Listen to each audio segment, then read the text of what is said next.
This is the harvest time. And this season, we read about in Leviticus 23, we'll read it in a moment, Sukkot, the Feast of Tabernacles. It is known as Zaman Simchatenu. Can I get you speaking some Hebrew? Zaman Simchatenu. Simchatenu. Spit on your neighbor. Chatenu. It is known as the time or the season of our rejoicing, friends. This is a time to be happy. We should be playing Pharrell. Happy. It's a time to be happy.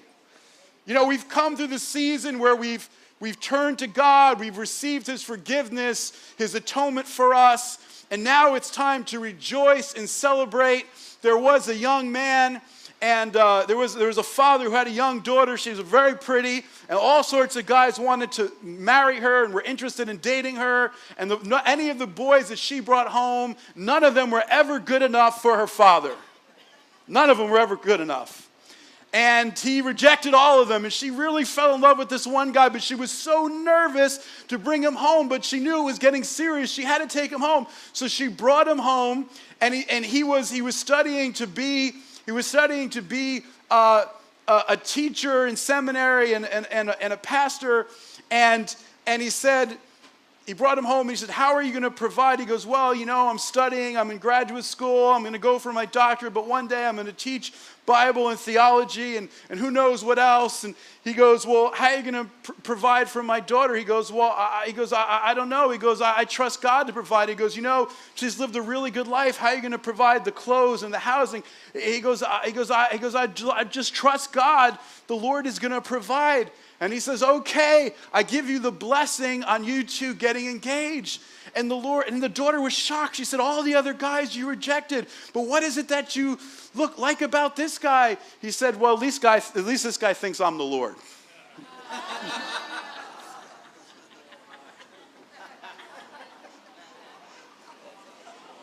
So this is a season. What are we rejoicing over? We're rejoicing over the fact that God is our provider. Leviticus 23, we rejoice in the provision of His presence, the provision of His protection, the provision of His blessings. Leviticus 23, verse 33, and the Lord spoke to Moses, saying, speak to the children of Israel, saying, the 15th day of the 7th month shall be the Feast of Tabernacles, Sukkot. For 7 days to the Lord. On the first days there shall be a holy convocation. You shall do no regular work. For 7 days an offering made by fire to the Lord. And also on the 15th day of the 7th month, when you've gathered the fruit of the land, you shall keep the feast of the Lord for 7 days. On the first day there shall be a Sabbath rest, and on the 8th day a Sabbath rest. And you shall take for yourselves on the first day the fruit of beautiful trees, branches of palm trees, boughs of leafy trees, willows of the brook, and you shall rejoice for the Lord your God 7 days. And it goes on to say, you shall dwell in booths for 7 days. All native Israelites shall dwell in booths, that your generations might know that I made the children of Israel dwell in booths when I brought them out of the land of Egypt. I am the Lord your God. So what is the first thing we celebrate?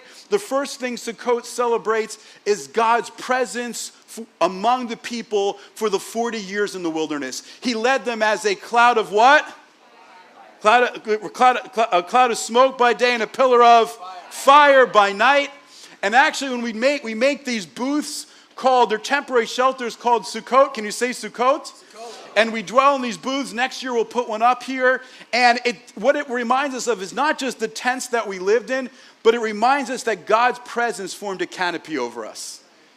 God literally covered us in His glory during those years in the wilderness, and He watched over us. And during Sukkot, we remember that. And Sukkot was the most festive. It was the biggest party in Jerusalem. In the evening time, what they would do, they would light these giant candelabras, these giant menorahs, and it would light up the entire city of Jerusalem, 75 feet high. And what would happen is that the godly people of great faith, they would dance all night before the presence of God. How many of you guys know that when you're happy, you got to get your dance on? Right? When you're happy, you got to move. You got to get your amen. You got to get excited. And they would do crazy stuff. One guy would juggle 8 things of fire. People would be juggling knives. There'd be crazy acrobatic feats, and and they could do things, and people were amazed of what they could do, these feats of crazy gymnastics and acrobatics and dancing. And I think it's because Sukkot is a time of joy, and what is our strength? The joy of the Lord is our strength. And so in the midst of this joy, they did these amazing things, and they celebrated in the light of these candelabras, which was meant to remind them of the light of God's presence that was with them for the 40 years in the wilderness. It's also associated with the harvest and the great harvest that is to come. And it's interesting, this light of Sukkot, Isaiah chapter 9, it says this, "But there shall be no more gloom for her who is in anguish. And in earlier times he treated the land of Zebulun and the land of Naphtali with contempt, but later he shall make it glorious, Galilee of the Gentiles. The people who walk in darkness will see a great light. And you shall multiply the nation, and you shall increase their gladness. There shall be glad in your presence as with the gladness of the harvest." Isaiah chapter 9, there's light from Galilee. There's joy, there's gladness, there's harvest, there's celebration. This is the Feast of Tabernacles.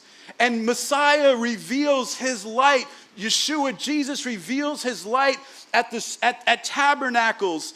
Because what does he do? At the Feast of Tabernacles, there was one in the book of John who is born blind. And what does Messiah do? He comes to him and he says, "We must work the works of him who sent me as long as it is day, but night is coming when there can be no work. Well, I am in the world. I am the light of the world." And so what does Messiah do? There's some dirt on the ground. He gathers some dirt. He spits in it. He rubs it together. He puts it on the man's eyes. And all of a sudden, the man is able to see. He goes from blindness to sight. And it's a great miracle. And when does it happen? On the Feast of Tabernacles. Because blindness is the absence of what? Of light. The man's light, the man's vision is restored. But did you ever wonder why he took some dirt from the ground, spit in it, and then put it on his eyes? Think about it for a moment. Man was created out of the what? Out of the dirt, out of the mud of the earth. This is like new creation. And then he spits in the dirt. How many of you guys like CSI shows? You all know if you want to get someone's DNA evidence on the DL, on the down low, what do you got to do? Get the cup that they drank from. And then you swab it and you get the DNA. So what was Messiah doing? This is a man who is born blind from birth. When he spits in the dirt, literally what he's doing is he's transferring to him divine DNA. And all of a sudden, he puts that divine DNA in the dirt on his eyes. He opens his eyes, and the man is able to see.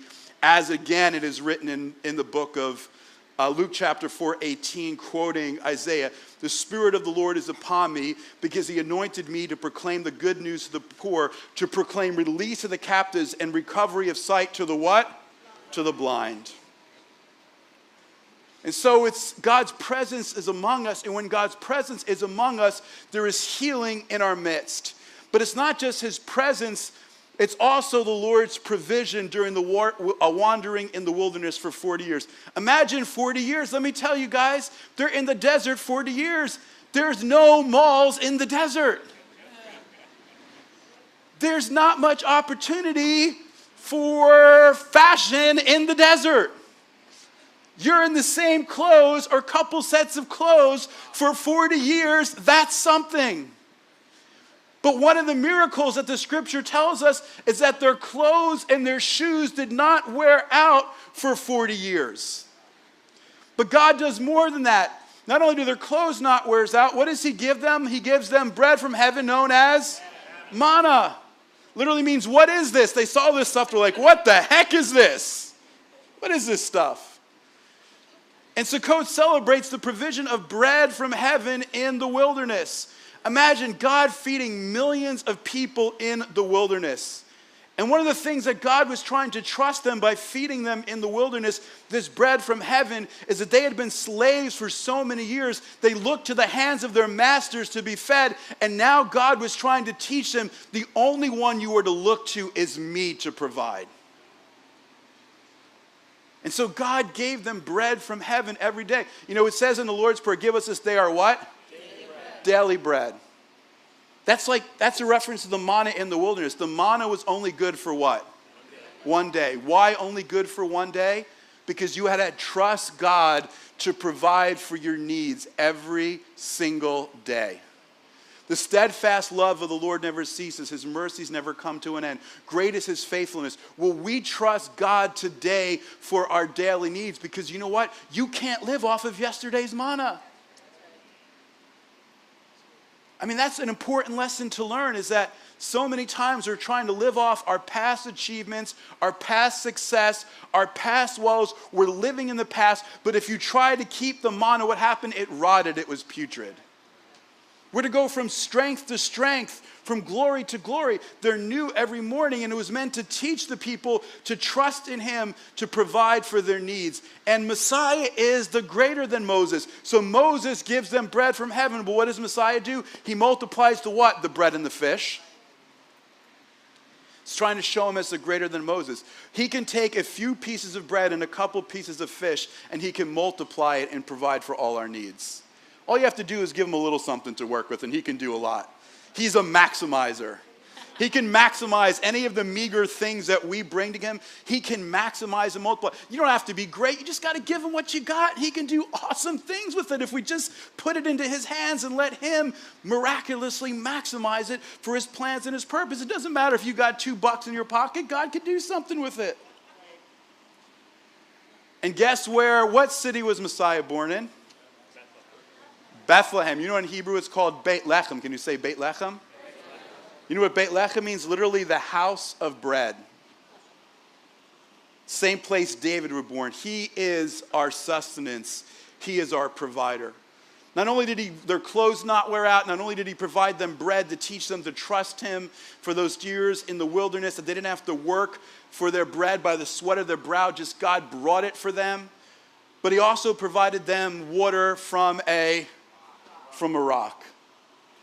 And one of the things that happened on Sukkot was there was this elaborate ceremony called the Simcha Beit HaShoeva. It's called the rejoicing at the water drawing. And what would happen, the priests and all the people would go down to a local brook. They would dip, they would draw some water, they would march up back to the temple, back to the altar. There'd be singing and dancing and the shofar sounding and a great celebration. And they would pour out the water on the altar as asking God to pour out his salvation, to pour out his blessing, saying, God, just like you provided for us water in the wilderness, will you provide for us the early and the latter rains for an abundant harvest? And would you pour out your spirit? Would you pour out your salvation? And it was in the midst of this, John chapter 7, verse 37, that Yeshua, Jesus, got up at the Feast of Tabernacles. And this is what it says. On the last day, the great day of the feast, he stood up and cried out, if anyone thirsts, let him come to me and drink. And he who believes in me, as the scripture says, out of his heart will flow rivers of living water. What is Messiah saying? He's saying, you know that rock that was in the wilderness, the rock that gave Israel water that they drank from? Guess what? I'm the rock. If you are thirsty, if you need refreshing, come and drink of me. I am the one that the water drawing ceremony talked to. And here's an amazing thing. There's this belief in Jewish tradition that literally there was this rock that followed them in the desert.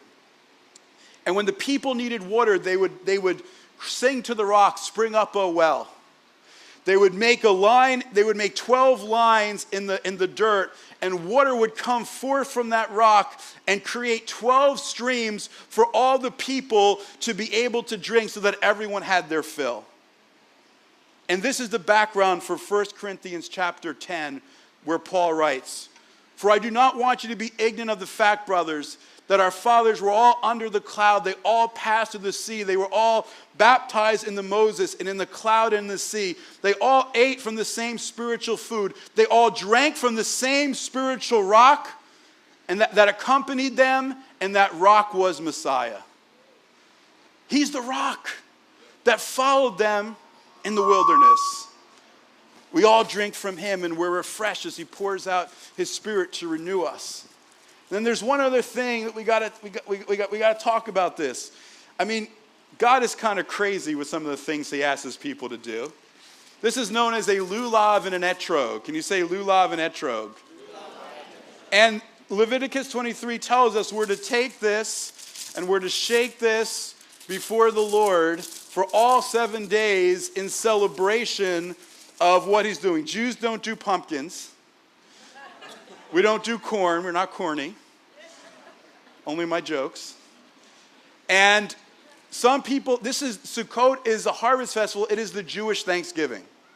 Some people actually think the pilgrims based the modern holiday of Thanksgiving off of Sukkot. And so we take these 4 species, the arba minim, and we wave them before the Lord. The citron, this is a very expensive lemon. It's about like $80 to $200 depending on the type you get. For this lemon, kosher lemon, citron grown in Israel, and this represents the heart. That we are to worship him and thank him from the heart. Thanks and worship has to come from the heart. The lulav, this represents the spine and the mind. We're to worship him with our mind, with our brain, with our intellect. It also reminds us of the spine that one of the things that separates from the animals is that we stand upright. It represents victory and freedom that God brought for us out of Egypt as well. Listen, in ancient Greek, one of the things they would give to winners of the Olympic Games was palm fronds to wave. That's why when Messiah comes into Jerusalem, what do they lay at his feet? They lay the palm branches at his feet. So at the Passover, which is the first of the pilgrimage holidays, and the Feast of Tabernacles, the last, there's this association with victory and deliverance and freedom and peace, waving them before the Lord. Then there's the willow branches that reminds us of the mouth, that our mouth are to declare his praises. And then there is the myrtle, which reminds us of the eyes. And so we take all of these and we shake them before the Lord. And part of what it is, it's a spiritual act. It's a prophetic act.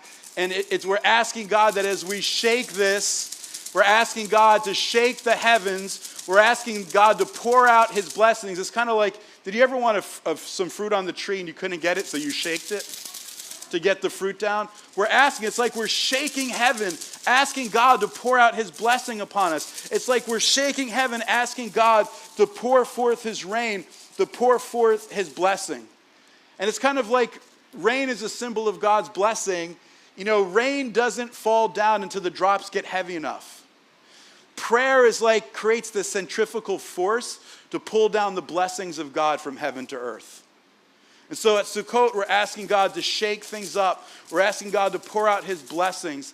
And then finally, Sukkot reminds us of God's protection for his people. He protected them from their enemies. He protected them from the heat of the day, from the scorpions, from the snake. He protected them all those 40 years in the wilderness. And you know what? God is the same yesterday, today, and forever. He's still providing and he's still protecting.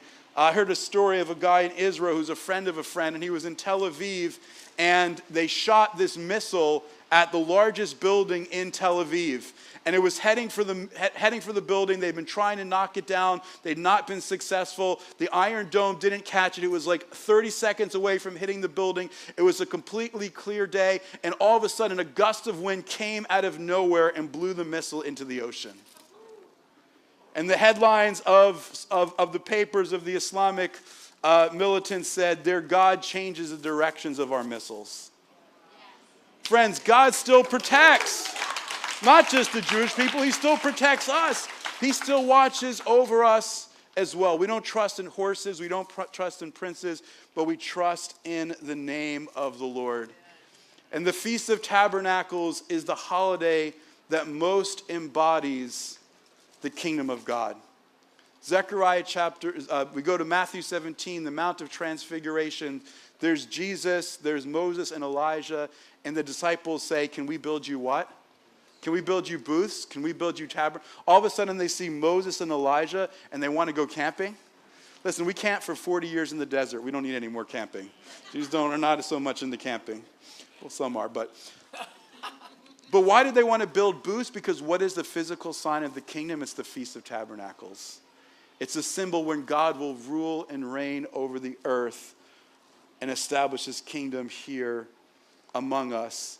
And the fullness of his presence, the fullness of his promise, the fullness of his provision, the fullness of his protection will come forth, where he will wipe every tear from our eyes and he will pour out his blessings in abundance. Friends, this is a season of harvest. But if we want to see the harvest, we got to unite every part of our being in prayer and praise and thanksgiving to him. If we want to see the harvest, some say this represents 4 different types of people among the people of God. We have to unite all of our different characters, abilities, and traits and come together in order to shake things up. It was kind of like the disciples in Jerusalem. They came together in one accord, and then the place was shaken, just like we shake the lulav.